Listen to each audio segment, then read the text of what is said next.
solubles, ¿vale?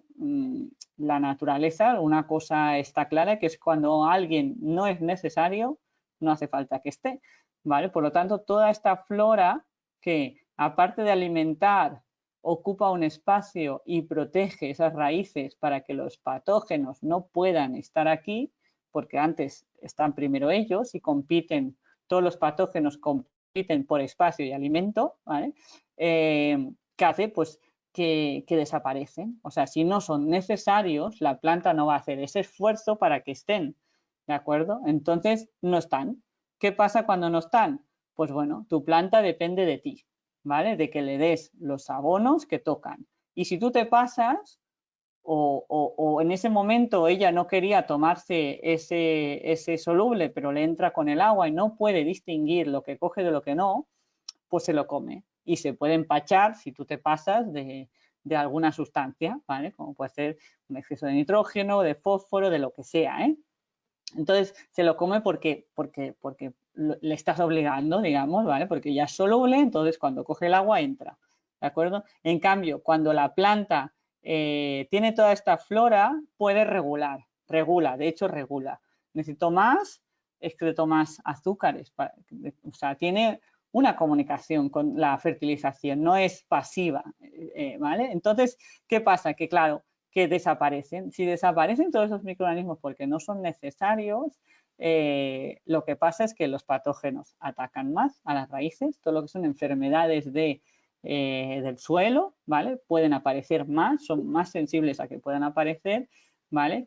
Y después, ¿qué pasa? Y ahí va, que yo he ido a un curso de agricultura ecológica y me han dicho que ahora voy a hacer fertilización orgánica. Dejo de usar los abonos químicos y voy a echar estiércol, que ahora os contaré, o compost o lo que sea, ¿vale?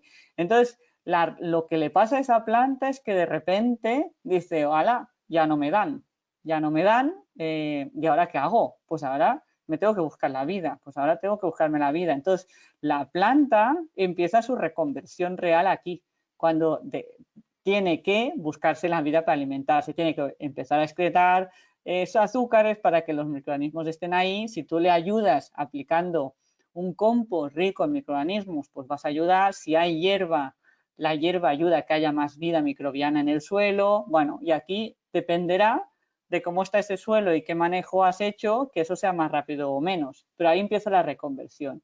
Y ahí es cuando empieza a trabajar el árbol por ahí abajo. Y eso en unos frutales se nota muchísimo porque es un año que tienen muchos cambios. En un olivo, como es un árbol como un poco más lento, que no tiene prisa, igual no se nota tanto, igual no produce tanto este año porque está trabajando por abajo, ¿vale? Así que aquí empieza la reconversión real, o sea, no la de los papeles, sino la de mi planta empieza a cambiar su modo de gestionar su fertilizar, ¿vale? Y aquí podríamos decir que todo el cambio viene por aquí, o sea, todos los cambios vienen por el suelo, ¿de acuerdo? Si se entiende bien eso, que espero que es más o menos se vaya entendiendo, ¿vale? Y aún no he entrado con temas más complejos, pero con un curso de 4 horas, pues voy a dar una pincelada de cada cosa. ¿Qué podemos usar? ¿Vale? Ahí entro con los materiales que podemos usar. El más común o el de base y el que se recomienda o que se puede usar es el estiércol, ¿vale? El estiércol, ya sea compostado o no, ¿vale? O sea, agronómicamente yo siempre recomiendo que esté compostado, ¿vale? Pero no es obligatorio. Si el estiércol es de agricultura, de ganadería ecológica, pues se pueden usar todos los estiércoles, ¿vale? Si no lo es, como no hay excedentes de estiércol ecológico, ¿vale? Se permite usar estiércol de ganadería, lo que llaman ganadería no intensiva, ¿vale? Que es un concepto que es muy contradictorio, ya lo veréis, porque ganadería intensiva, ¿vale? Ganadería no intensiva se define como aquella que no es intensiva, o sea, ¿vale? Entonces, intensiva, ¿vale? Según el reglamento europeo, es que no se pueda girar 360 grados, que no tenga luz, que no tenga cama o que no tenga la granja ningún vínculo con la tierra. Bueno, normalmente esto no se cumple y casi todo los estiércoles, según cómo interpreta la normativa la Comunidad Autónoma de Aragón, casi todos los estiércoles que existen son no intensivos, porque más o menos todo esto no es, deben cumplir todo esto, ¿vale? Entonces normalmente eso no pasa. Entonces casi toda la ganadería se puede considerar no intensiva. Entonces se puede usar pues todo el tipo de estiércol, ¿vale? Es verdad, eso cuando hablamos de estiércoles sólidos, es verdad que por ejemplo en el caso de los purines, ¿vale? De cerdos, que en Cataluña no se pueden usar, ¿vale? Y ahora os diré por qué interpretan eso de otra forma, están limitados y tienen que pedir una autorización y solo se permiten o se permiten sobre todo cuando el agricultor tiene además una granja, ¿vale? De cerdos. Pero hay unas limitaciones y hay que pedir unos permisos, ¿de acuerdo? En Cataluña, como consideran que si la ganadería no tiene cama vegetal, ya se considera intensiva. Entonces, todo lo que son purines de cerdos, conejos y gallinas que ponen huevos, que están en jaulas y que no tienen cama vegetal, se considera intensiva y entonces no se pueden usar. Pero bueno, en Aragón consideran que tienen que cumplirse todas estas cosas para que sean intensivas y por lo tanto, o sea, son eso que decimos la interpretación de la normativa. La normativa es la misma para todo el mundo, pero se interpreta diferente, ¿vale? Eso puede ser que cambie, porque de vez en cuando pues van haciendo interpretaciones de la norma y se vuelven más estrictos o menos, y cuando cambie ahora el 2020, pues no sé si se van a poner más estrictos con eso o no, porque esto es una excepción para que se puedan utilizar estiércoles de ganadería convencional, ¿vale? Luego, para demostrar que ese estiércol es no intensivo, ¿vale? En general aquí el Comité Aragonés te pide un papel firmado por el ganadero que dice que su ganadería es no intensiva, con su número de registro de su marca o su registro de granja, ¿vale? Y pueden comprobarlo, ¿vale? Pero claro, tienes que tener un papel firmado del ganadero y los ganaderos no siempre quieren firmar porque dicen, ¿cómo te voy a firmar que es no intensiva si en su mente eso es intensivo, ¿no? Pero bueno, esos son esas cosas contradictorias que hay en la normativa y bueno, al final se permite, ¿vale? Hay unas cantidades máximas, eso sí, que se pueden usar de nitrógeno por hectárea y año proveniente de ganadería, ¿vale? Y que son 170 en Aragón.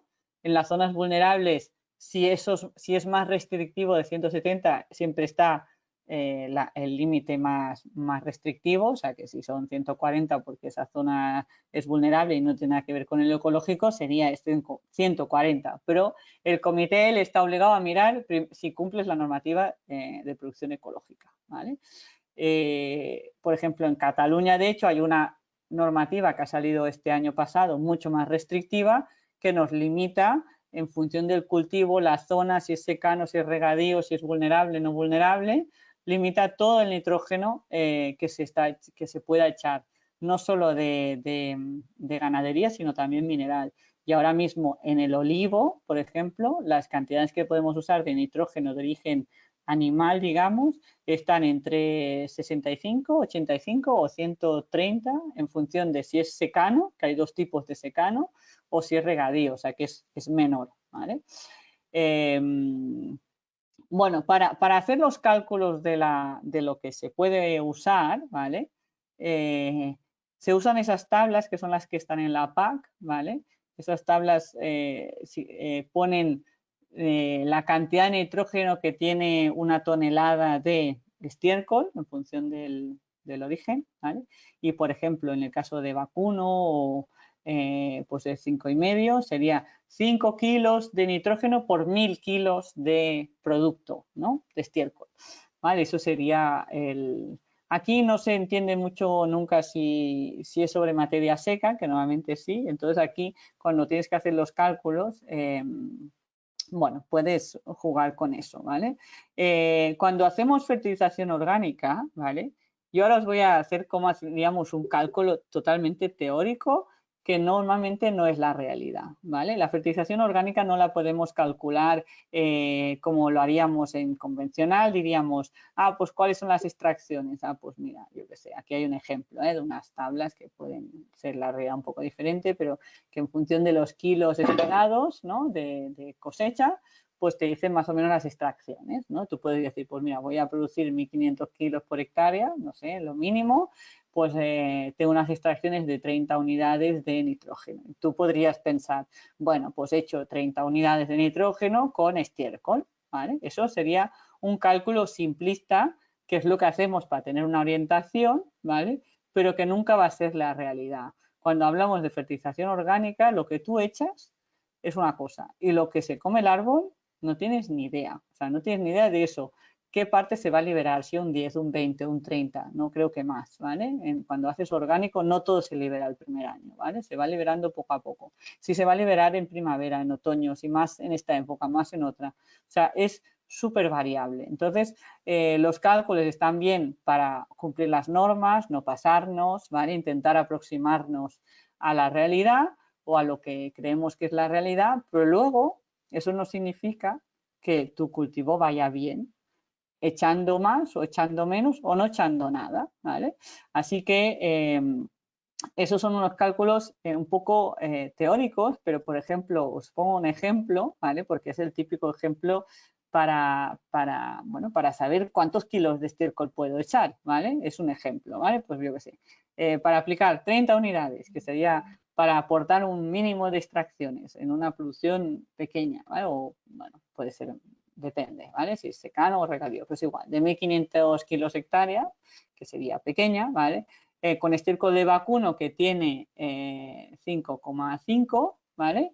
Se podrían aplicar unos 7.600 kilos por hectárea si fuera seco, ¿vale? Totalmente seco. Si tiene un 40% de humedad, eso se multiplica, ¿vale? Y serían unos 14.000, ¿vale? Eso sería para aplicar 30 unidades, ¿no? Si quiero aplicar 40, 50, 60, 90, pues bueno, pues sería, es un cálculo aproximado para que tengáis una idea, ¿vale? Esos cálculos solo sirven para tener un poco una idea aproximada, ¿vale? Sí que, por ejemplo, es interesante cuando hablamos de que es muy importante incrementar la materia orgánica del suelo, que hablaremos un poco, que veáis qué es lo que se libera solo de la materia orgánica. Mira, ese cuadro os lo explico, ¿vale? Eso es, en función de la materia orgánica que tiene tu suelo, por ejemplo, un suelo muy malo, que tiene menos de medio 0,5% de materia orgánica, o un 1, un 1,5, sigue siendo un suelo bastante bueno, malo, pero que en secano es posible y fácil, ¿no? Que no lleguemos a mucho más. El objetivo sería incrementar eso cuanto más mejor, ¿vale? Piensa que un suelo típico que pueda tener un 1,5% de materia orgánica libera en un año 22, 30, depende de la textura del suelo, unidades de nitrógeno por hectárea y año. Así que la materia orgánica ya libera una parte, ¿vale? Así que si tenemos en cuenta eso, pues igual no hace falta echar tanto estiércol, uno pensaría, ¿vale? Pero ¿qué pasa? Que luego esta liberación es, tú no sabes en qué momento del año. Y hay un momento del año en que tu cultivo tiene unas necesidades más grandes, ¿vale? De nitrógeno, o cuando es joven el árbol. Y el nitrógeno orgánico es lento, o sea, no se libera mucho cuando hace frío. Cuando el suelo está frío, no se libera, porque los microorganismos están como dormidos, ¿vale? O ralentizados. Entonces se libera poco nitrógeno. Y entonces es el momento que dices, bueno, pero si tengo materia orgánica suficiente, si he echado el estiércol que toca y veo que no acaba de ir bien. Bueno, eso pasa porque el tema es complejo, ¿vale? Hay alguien que tiene que cocinar ese nitrógeno y ponerlo a disposición de las plantas, ¿vale? Por lo tanto, hay que tener en cuenta que es una fertilización muy lenta, muy compleja, ¿vale? Entonces, no nos interesa solo saber el NPK que tiene el suelo o que tiene el fertilizante que vayamos a usar, sino que lo importante es saber también qué materia orgánica tenemos, qué pH, qué porosidad, cómo está el nivel en general de la vida del suelo para saber si lo que yo voy a aplicar va a tener un efecto en el sentido de que se va a activar más o menos, ¿vale? Así que el objetivo es intentar activar mucho la vida del suelo, ¿vale? Está bien, por ejemplo, y sobre todo en secano, hacer de vez en cuando algún análisis de hoja nutricional, ¿vale? Aquí pone Julio, nos dan pistas, ¿vale? Nos dan pistas. Porque, ¿qué puede pasar? Que tú hagas un análisis del suelo y digas, ah, pues estoy muy bien, ¿vale? Luego tú ves los árboles y dices, pues no, o sea, el suelo está muy bien, pero si ya no está bien, ya te puedes dar una idea, pero a veces, bueno, tengo niveles correctos, ¿vale? Ni muy altos, ni muy bajos, correctos.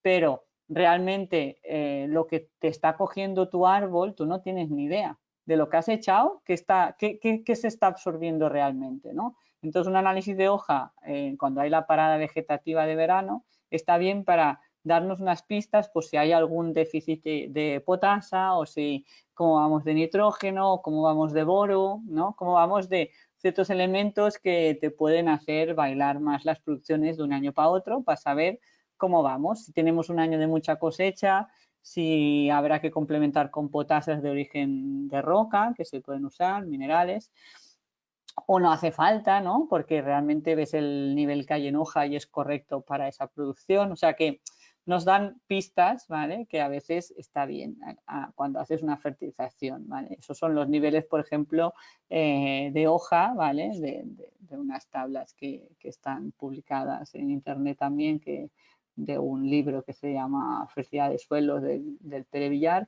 Y aquí pues puedes ver, pues bueno, si tú haces una de hoja y te sale que tienes el nitrógeno entre 1,4 y 2% en hoja, pues no vas mal. En cambio, si te sale muy bajo, menos del 1%, pues dirás, uy, pues yo ya, o sea, por muy bien que vea mi suelo o que me piense que ya estoy bien o que he echado el estiércol que tocaba para aportar mis extracciones, está claro que no está llegando, ¿vale? O sea, es un poco, te da la idea de si está llegando o no está llegando, ¿vale?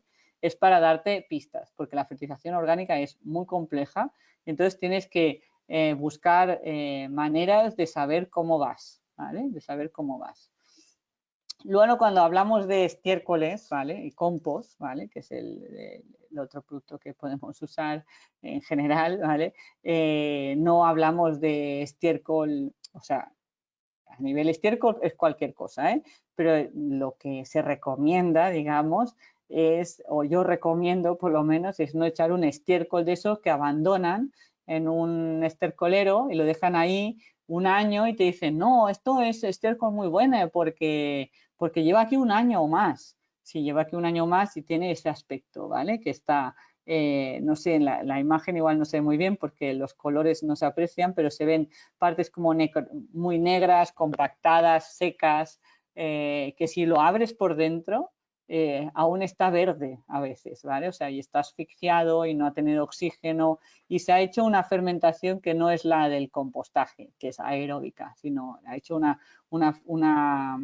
una transformación anaeróbica, ¿vale? Entonces ha perdido parte del nitrógeno por amoniacal, o sea, tiene ya una vida diferente, no es la que más nos interesa, ¿vale? Entonces, si tenemos que echar un estiércol, mejor que por lo menos esté volteado, aireado, ¿vale? O sea, hay muchas formas de hacerlo bien. Nosotros hablamos con bastantes ganaderos a veces para intentar que lo hagan bien. No hace falta tener una volteadora de estiércol, pero se pueden hacer trucos para que se vaya usando mejor eso. Eso es, por ejemplo, gente que lo esparce, ¿vale? Esto es una granja, ¿vale? Donde lo esparcen, entonces pasan por encima con una fresadora, una picadora y así, lo trituran, ¿vale? Lo trituran un poco y luego lo apilan. Entonces, todo entra en contacto con todo, se introduce mucho aire y es una forma de, bueno, pues de ventilar y de poder hacer el estiércol que se vaya madurando con oxígeno, ¿vale? Porque si no tienen tendencia algunos a permazarse, asfixiarse, ¿vale? Hay gente, claro, las empresas que tienen plantas tienen estas volteadoras, pero estas volteadoras no están a la mano, o sea, esos para hacer hilegas muy grandes y muy largas, ¿vale? Hay algunos que se han fabricado, bueno, fórmulas así con una antigua asadora y así, pero bueno, el tema es airearlo, ¿vale? De una forma u otra, ¿vale? Pero sin pasarse, no, por ejemplo, las plantas de compostaje que todo el día están aireando, aireando, aireando y que vale, sí, llegan a 60, 70 grados constantemente, que también lo podemos hacer de la otra forma, al final hacen un estiércol, un compost, que lo hacen muy rápido, en 3 meses tienen una cosa muy triturada, pero que es pura bacteria, que digo yo, ¿vale? O sea, no le falta la maduración y la parte fúngica, ¿vale? Y eso es importante para un cultivo como el olivo, ¿vale? Todos los leñosos necesitan unos estiércoles, si puede ser que tengan más parte fúngica, ¿vale? Y la parte fúngica la lleva o la maduración, ¿vale? Que es ese olor, buen olor a bosque, esto lo hacen los hongos, ¿vale? O si no, que tenga mucha parte vegetal, ¿vale? Mucha parte vegetal, mucho carbono, ¿vale? Puede ser mucha paja, ¿vale? O sea, que eso de que este estiércol es muy malo porque tiene mucha paja, eso os tenéis que olvidar. O sea, no, un estiércol que lleva mucha paja es un estiércol que lleva mucho carbono y nos puede ir muy bien también, ¿vale? O sea, que es cosas a tener en cuenta, ¿vale? Es importante medir la temperatura, ¿vale? De un estiércol, de un compost cuando se está fermentando para que llegue en algunos momentos llegue a temperaturas de 65 grados, ¿vale? Para que se higienice todo, para que haga todo el ciclo que tiene que hacer un compost, ¿vale? Para que es un síntoma de que funciona bien, está activo, está funcionando, está en su proceso, ¿vale? Bueno, hay muchas maneras, más a nivel pequeña escala o a mayor escala de hacer compost, que hay unos indicadores, ¿vale? Que nos indican, pues, si el compost está mejor hecho o menor hecho, ¿vale? La relación carbono-nitrógeno es un parámetro importante, ¿vale? Que cuando te dan una analítica de un compost o de un estiércol, tú puedes mirar la relación carbono-nitrógeno que tiene y en función de eso puedes ver un poco más o menos cómo está, ¿vale? Una reacción entre 8 y 12, pues es una reacción de un compost más o menos que puede estar bien acabado. Después se tiene que ver la imagen que tiene, ¿eh? O sea, el olor, el color, la humedad, si hay lombrices, eso sería ya un caso si tuviéramos una pila ya madurada en el suelo, que eso normalmente no se puede hacer, porque si tú tienes que hacerte un compost, tiene que estar en una zona hormigonada por el tema ambiental, pero bueno, si lo tuvieras después en el suelo, pues pueden llegar las lombrices, que es como el estadio final, ¿vale?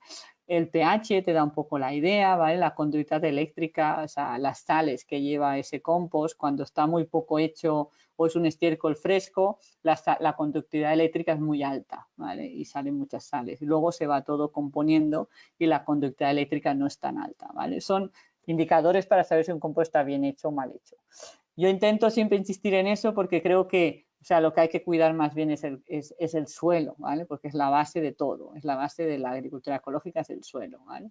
Y ahí vamos, ¿vale? Y entonces hay que ir aprendiendo a saber qué materias nos interesa aplicar, ¿vale? Luego hay los parámetros para hacer una pila inicial, ¿vale? Que son distintos, ¿vale? Pero bueno, que hay que aprender a hacer un buen compost y si no lo haces tú, nosotros hablamos con ganaderos que intentan hacerlo un poco mejor para luego venderlo, ¿vale?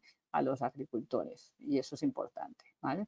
Así que tenemos aquí el estiércol y el compost, que son dos de los materiales que se usan como base, ¿vale? Para el abonado, ¿vale? Luego tendríamos el abono verde. Los abonos verdes es otra materia que podemos usar para fertilizar en orgánico, ¿vale? En olivo lo haríamos entre calles, ¿vale? Eso se basa en sembrar una leguminosa o una mezcla donde normalmente hay una leguminosa y luego cuando está en floración la leguminosa se tritura y se incorpora en el suelo, ¿vale? Eso en secano, si estáis en secano, se tendría que hacer ahora, digamos, sembrar en otoño, o sea, cuando haya lluvias para que nazca, ¿vale? Y se tendría que incorporar, igual no puedes esperar a que el abono verde esté en flor si no llueve mucho por un tema de competencia de agua. Si pudieras esperar, pues te esperarías hasta que el abono verde estuviera en flor, que es cuando tiene más nutrientes, y los incorporaríamos.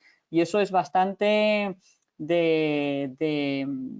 digamos, de alimentación rápida, ¿vale? Es un compuesto que le es muy fácil a los microorganismos transformarse y además todo lo que son abonos verdes y la hierba en general activa la vida del suelo, así que hace que después lo que incorpores se libere más rápido y se transforme más rápido, ¿vale? Todos habréis visto, o si no, os invito a que lo probáis, pues un suelo donde no hay nada de hierba, escarbáis, miráis cómo está, y un suelo donde hay hierba, escarbáis y veis cómo está. El color ya es distinto, o sea, donde hay hierba hay vida, ¿vale? Y donde no hay hierba hay desierto. ¿vale? Y entonces esto es lo que hay que meterse en la cabeza. Luego, eso no significa que en secano tengamos que gestionar la hierba, ¿vale? Pero sabiendo algunas cosas, ¿vale? No viéndola solo como un enemigo principal, sino sabiendo gestionar para que no nos suponga una competencia, ¿no? Otros productos que se pueden usar son los subproductos de origen animal, como de matadero, como el polvo de sangre o de harina de huesos y cosas así que se pueden usar. Se usan a veces solo para complementar, o sea, normalmente la base es como el estiércol o el compost, ¿vale? Y luego esos tipos de productos se usan más para complementar. Por ejemplo, es una plantación nueva, hay riego, bueno, pues voy a darle un complemento con un nitrógeno orgánico que vienen a veces, los suben mucho con harina de sangre. Bueno, o tengo un problema de fósforo que no hay y bueno, pues lo complemento con una harina de huesos que tiene más fósforo. Bueno, o sea, yo los uso más solo en casos muy concretos para resolver carencias concretas, ¿vale? Porque si no tendríamos que echar mucho estiércol o mucho compost para suplir eso y entonces nos pasaríamos de otros elementos, ¿vale? Entonces eso es importante. Luego, más cosas que se pueden usar, lo típico, y se pueden usar las algas. Las algas se pueden usar, ¿vale? Hay que vigilar cómo están hechas, hay que preguntar por si cómo están formuladas, ¿vale? Que sea por extractos que estén extraídas de forma natural, ¿vale? Con extractos mecánicos que no se han hecho reacciones químicas, ¿vale? O sea, hay que preguntar en esos casos cómo está fabricada, ¿vale? Los quelatos, para todo lo que son microelementos, también se pueden usar. Esos también son complementarios. El hierro, ¿vale? Los quelatos de hierro, el boro, el zinc, el manganeso, todos estos que a veces pues, los pHs de suelos alcalinos, que son los que tenemos, que son elementos que se bloquean y que se usan quelatos a veces pues, para momentos determinados, pues se pueden usar en ecológico, ¿vale? Así que, y luego tenemos bioestimulantes varios en el mercado, que hay que ver cuando son comerciales cuáles se pueden y cuáles no. Uno más natural, que hay gente que se lo hace porque este es de los que está permitido, es el purín de ortiga, este está permitido que uno se lo haga y lo pueda usar, no todo está permitido que se haga así, ¿vale? Hay una lista de lo que se llaman sustancias básicas y el purín de ortiga es una de ellas y está permitido. Luego está también la decocción de cola de caballo como fungicida, que también se puede usar y como complemento está bien, ¿vale? Son cosas que se pueden... Y más o menos esas son las materias que se usan en general, ¿vale? Lo que os decía de los sellos, que hay productos que llevan, claro, un estiércol no llevará un sello, ¿vale? Entonces, para saber si un estiércol se puede usar, hay que saber, pues eso, que la ganadería tiene que ser no intensiva y que te lo tienen que poner en algún documento o alguna cosa, ¿vale? Para otros productos más comerciales, como los quelatos, las algas y todo eso, pueden llevar un sello, como puede ser estos. Este CAE que veis aquí es un sello que no es Aragón, o sea, el CAE este es andaluz, es Comité Andaluz de Agricultura Ecológica, que tiene las mismas iniciales, y que es una certificadora privada, o sea, que significa que certifica también insumos, ¿vale? Luego está Intereco, que es una certificadora que sí que une diferentes certificadoras públicas y que tienen más o menos el mismo criterio que el Comité Aragonés y que el Comité Catalán, por lo tanto, cuando un producto lleva el sello de Intereco, casi puedes estar convencido de que seguro que se puede usar, que si no los lleva no pasa nada, o sea, no significa que no se puedan usar, te da una referencia, ¿vale? Y el SOSISER, que eso es otro, esta certificadora también certifica tanto insumos como agricultura ecológica, ¿vale? Es como, son certificadores igual que el CAE. Tú puedes pedir que las auditorías te las certifiquen esa gente, claro. Estas certificadoras también certifican insumos, entonces cuando te certificas por una certificadora privada, esos te dirán, pues sí, mejor que uses productos que estén certificados, porque ellos mismos certifican esos productos, bueno, pero no es obligatorio por normativa, ¿vale? Por lo tanto, con el tema de la fertilización, lo que quiero que quede bastante claro y que intento remarcar más nuevamente es que hay un cambio de visión, ¿vale? Que no vamos a alimentar el suelo, o sea, que vamos a alimentar el suelo y no a la planta, o sea, vamos a alimentar toda la microbiología que hay en el suelo y esa se encargará de alimentar a la planta. Eso significa que hay que ver cómo está tu suelo. La mejor manera de empezar a ver cómo está tu suelo es saber si de forma natural crece hierba o no crece hierba. Si crece hierba, bueno, tu suelo está bien, Luego hay que gestionar la hierba y solo con la hierba puedes hacer muchas cosas, ¿vale? Si no crece ni la hierba, ni que llueva crece la hierba, significa que tu suelo está bastante mal, ¿vale? En el sentido de desertización, de pobreza, de activación, ¿vale? Entonces, igual en esas fincas a veces hay que provocar que salga hierba. Ya sé que en secano eso es como decir una barbaridad, ¿vale? Pero entonces tienes que provocar que salga hierba en la época en que no hay tanta competencia. Dejaríamos hierba pues en invierno, ¿vale? Salida de invierno pues ya la quitaríamos. Si no llueve, si ha sido un invierno seco, pues la quitaríamos